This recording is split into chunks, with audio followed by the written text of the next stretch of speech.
There are two ways in which we can learn anything. One is by trying out, making mistakes, and then succeeding.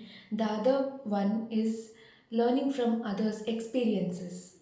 And both of these patterns of learning become necessary in some point in life. When I found this guide to wealth and happiness, which had super amazing reviews on Amazon and other websites, I decided to give it a try. Many of them have a misconception that this book is only for those interested in personal finance or business or entrepreneurship, but it's totally not right. And I'm sure you're going to realize it by the end of this video. Hi guys, this is Sneha, third year medical student from Bangalore. In this video, I'm going to share some key takeaways from the Almanack of Naval Ravikant, which is truly a guide to wealth and happiness. And I'm sure you're definitely going to find it useful, irrespective of the career path you are in. By the way, the last point is my favorite one. So Nawal says there's no use in just grinding. Find out one thing that's important to you and then work on it. So we all might have heard people say that keep working hard, you'll eventually get the results. Just keep putting in the efforts, and you'll definitely get the fruits of your efforts. But that's not always true. This line portrays the importance of having a direction for the hard work we put in. It reiterates the importance of having a plan in mind and then working towards it. The most important skill for getting rich is becoming a perpetual learner. We have all been programmed in such a way that going to school, reading textbooks are the only ways of learning, and it has to be boring most of the times. Once we finish our schools and colleges and get a degree, the learning process stops there and the enjoyment phase begins. But why can't it be that learning can be enjoyable as well? Learning can be fun as well. And learning never ends with the accomplishment or by obtaining a degree.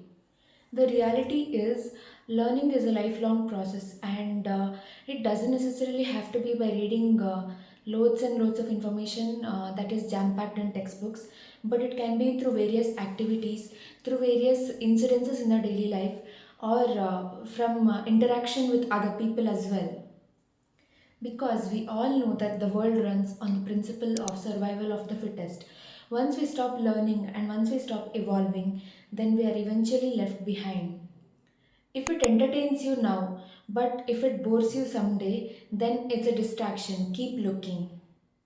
Well, this one is really deep and it encourages us to look at the long term perspective when it comes to certain things. One should not just look at the instant results or the instant gratification part when it comes to taking important decisions in our life.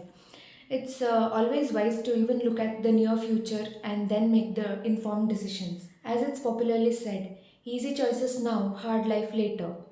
Hard choices now, easy life later. The next point is do things for their own sake. The less you want something, the less you're thinking over it, the less you're obsessing over it, then the chances are more likely that you're going to do it the natural way. If someone would say me this point a few months ago, I would quite naturally disagree with them because how can obsessing over something hinder the process of getting closer to that? But here's the catch. When we are obsessed with something, we start thinking about it more often than necessary, and a part of our mind keeps thinking about all the ways in which the thing can go wrong. And there's a strong fear developing, basically an unnecessary fear developing in the back of our mind, and this fear tends to get the better of us and we mess up with the things. It's true most of the times, if not always, also, but it's always better to stay on the safer side and not get obsessed over things. So, this one has to be one of my favorite lines. I'm always working. It looks like work to others, but play to me. This is a state of ultimate bliss, and it can be achieved when we work on things that we truly love, and work no more remains work at that time. This can be achieved easily by pursuing our passion. So, here are a few ways to get lucky as stated in the book. The first one is hoping that luck finds you. The second one is hustle until you stumble upon it. The third one is prepare the mind and be sensitive to chances that others tend to miss. And the final point is become the best at what you do, refine what you do until this is true. Opportunity will seek you out, and luck becomes your destiny. Well, these lines are quite self explanatory, but still, I would like to add that most of us think that the first way is the only way of getting lucky. But the truth is, the probability of getting lucky is quite higher in the other three options than the first one. The direction you're heading in matters more than how fast you move. So just pick the right direction and start moving. If one has to reach a point A to point B, then if you know the right direction to reach point B, the process becomes much easier and with less efforts, with less time, and more efficiently, you can reach your destination. But if you don't know the right direction or if you are misdirected, then you'll unnecessarily traverse all the wrong pathways and it will lead to a wastage of time, resources, and efficiency. Well, in both the cases, you'll eventually reach the destination, which is point B. But the thing is, the process becomes much easier if you are on the right direction. So it states that the speed doesn't matter that much, but the direction is of utmost importance because if you are on the wrong direction, then no matter how fast you're going, it doesn't matter. The right direction is the key. The author says, I would rather understand the basics really well than memorize all the complicated concepts I can't stitch together. Often we do skip the basics thinking that it's too simple or we know everything. But when someone asks a question based on the application of those basics, sometimes our mind starts wondering. We start thinking that it was so simple, we knew all this, but why can't we answer it right now? The thing is, we might not know it well enough. So the message is quite clear. No matter how many complicated concepts that you have memorized, but you're not going to seem any smarter unless you don't know the basics.